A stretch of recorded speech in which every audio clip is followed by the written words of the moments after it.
abuso de autoridade e foro privilegiado estão na pauta da Comissão de Constituição e Justiça. Lei de diretrizes orçamentárias prevê déficit de 129 bilhões de reais para 2018. E senadores analisam proposta que acaba com prescrição para crime de estupro. Boa noite. 2 temas polêmicos podem ser analisados esta semana pela Comissão de Constituição e Justiça: o fim do foro privilegiado e a proposta que altera a lei do abuso de autoridade.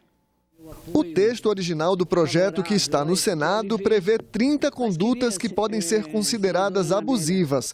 Um juiz pode ser punido, por exemplo, se as decisões dele forem modificadas em instâncias superiores. As penas podem chegar a 5 anos de prisão. Às vezes parece mais um projeto para proteger autoridades do que para punir abuso de autoridade. A lei está mirando apenas e tão somente no exercício do Poder Judiciário, do Ministério Público, Polícia Federal, e é vaga em relação ao abuso da autoridade do Poder Executivo e do Poder Legislativo. O Procurador-Geral da República esteve no Senado e apresentou sugestões. Ele defende, por exemplo, que um juiz não seja punido ao dar sua interpretação da lei. O senador Randolfo Rodrigues acolheu as recomendações de Rodrigo Janot e apresentou um novo projeto de lei que agora tramita em conjunto com a proposta de Renan Calheiros.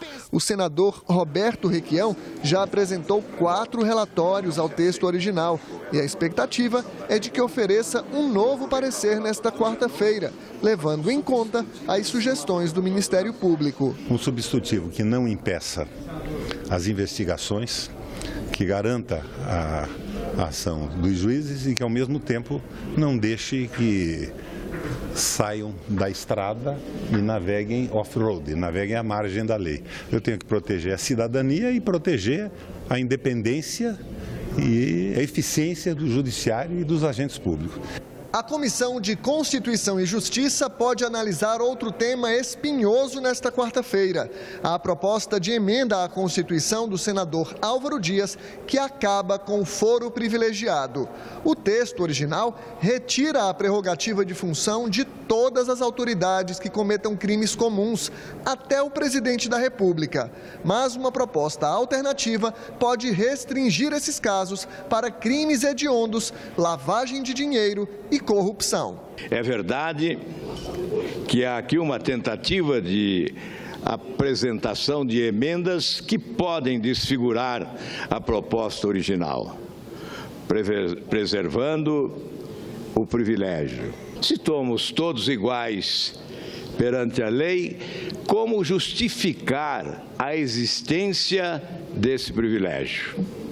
Privilégio que alcança, é bom repetir, mais de 37 mil autoridades no país. Quando a gente fala fim do foro, parece que é deputado, senador. Não, são nos 3 poderes, legislativo, judiciário e executivo, e nas 3 camadas, municipal, estadual e federal. Portanto, aí uma legião de foros que nós vamos ter que regulamentar. Levantamento da Fundação Getúlio Vargas, com dados de 2011 a 2016, mostram que menos de 1% dos réus com foro privilegiado é condenado.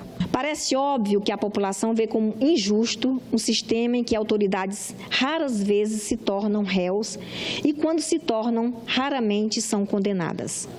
A senadora Ângela Portela mudou de partido. A parlamentar do estado de Roraima trocou o PT pelo PDT. As contas públicas federais só vão sair do vermelho em 2020. A previsão é do próprio governo e consta do projeto da LDO, Lei de Diretrizes Orçamentárias de 2018. A Lei de Diretrizes Orçamentárias é enviada todos os anos ao Congresso com propostas e projeções para a economia brasileira. Ela também serve de base para a elaboração da Lei Orçamentária Anual. Ela inclui, por exemplo, a previsão do valor do salário mínimo. Hoje em dia, a lei que define o valor do salário mínimo, ela considera 2 fatores. O reajuste, a concessão da variação do INPC, que é para manter o valor real do salário mínimo, mais o crescimento do PIB de 2 anos anteriores. Só que nos anos anteriores o crescimento foi negativo, então essa parcela no caso é zero, né?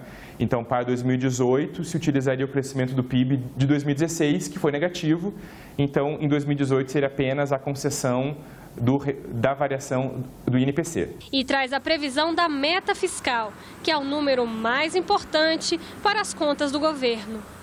O projeto enviado pelo Executivo prevê, em 2018, um déficit primário do governo central de 129 bilhões de reais, um crescimento de 2,5%, o salário mínimo de R$ 979, uma inflação de 4,5% e a Selic em 9%. A Lei de Diretrizes Orçamentárias de 2018 também traz previsões para 2019 e 2020. Nesses 3 anos, a meta fiscal deve crescer mais do que o PIB. Esse cenário é resultado de uma combinação da PEC do teto de gastos com o aumento de receitas. Essa previsão é baseada em 2 fatores. Primeiro, existe uma projeção de crescimento das receitas do governo federal. Essa projeção, claro, é fundamentada no crescimento da economia, no crescimento do PIB, mas não só nisso, porque a projeção de crescimento de receita está acima do próprio crescimento do PIB e certamente projetada numa contenção das despesas, gerada, sem dúvida, pelo novo regime fiscal, que limita o crescimento das despesas primárias à inflação do ano anterior. O projeto da LDO precisa ser lido em sessão do Congresso e depois encaminhado para análise da Comissão Mista de Orçamento. De acordo com a Constituição, se o Congresso não aprovar o texto até 18 de julho, não haverá o recesso parlamentar de 2 semanas no meio do ano. O estupro pode se tornar um crime a ser punido a qualquer tempo, sem prazo para prescrição. A proposta que faz essa mudança é o destaque da pauta do plenário esta semana. A repórter Roberta Cruz traz os detalhes. A proposta altera a Constituição para que o crime de estupro deixe de ter prazo de validade. Se for aprovada, as vítimas de estupro poderão denunciar o crime, mesmo que já tenha se passado muito tempo. Para ser aprovada, precisa dos votos de 3/5 dos senadores, ou seja, pelo menos 49 em 2 turnos de votação. Nesta terça-feira, ocorre a primeira sessão de discussão da matéria. O crime de estupro hoje tem uma prescrição de 20 anos, mas trabalhando com dados, como trabalhamos na presidência da Comissão Mista de Violência contra a Mulher, que quase 70% dos casos de estupro acontecem no ambiente familiar, muitos ou talvez até a maioria deles envolve crianças e adolescentes, nós não podemos colocar prazo para que uma criança violentada, não uma, mas diversas vezes, tenha apenas um prazo de 20 anos. Quando nós olhamos que a Constituição recepciona o crime do racismo como um crime imprescritível, eu acho que é muito importante que aperfeiçoemos a nossa Constituição, estabelecendo no inciso 42 do artigo 5º que também o crime de estupro é imprescritível. Você terá outras notícias a qualquer momento na nossa programação e também na página da TV Senado na internet. Obrigado pela companhia, boa noite e até amanhã.